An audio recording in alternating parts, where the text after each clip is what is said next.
या मुलाने 2 लहान चिमुरडीबरोबर अतिशय भयंकर कृत्य केले।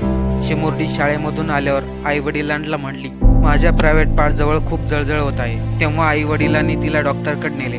डॉक्टरने त्या चिमुरडीची तपासणी केली आणि भयंकर कृत्य समोर आले। अक्षय शिंदे, वय वर्ष 24, हा मुलगा मुंबईतील बदलापूरमधील आदर्श या नामांकित महाविद्यालयामध्ये सफाई कामगार म्हणून काम करत होता। शाळेमध्ये अक्षय शिंदे हा शाळेमधील बाथरूम स्वच्छ ठेवणे, लहान मुलींना स्कूलला घेऊन जाणे असे काम करत होता। परंतु अक्षय शिंदे या मुलाने शाळेतील बाथरूममध्ये 3 वर्षीय आणि 4 वर्षीय चिमुरडीबरोबर लैंगिक अत्याचार केले। ही घटना 14 ऑगस्टला घडली होती। त्यानंतर त्या चिमुरडीने आपल्या पालकांना सांगितले। त्यामुळे पालकांनी डॉक्टरकडे जाऊन याची तपासणी केली। डॉक्टरनीही तेच सांगितलं, यांच्यावरती लैंगिक अत्याचार झाले। चिमुरडीच्या आईवडिलांनी बदलापूर पोलीस स्टेशनमध्ये तक्रार दाखल केली, परंतु 12 तास होऊन गेले तरी देखील पोलिसांनी कंप्लेंट घेतली नव्हती। त्यानंतर मात्र बदलापूरमध्ये सर्वत्र पब्लिक संतापली।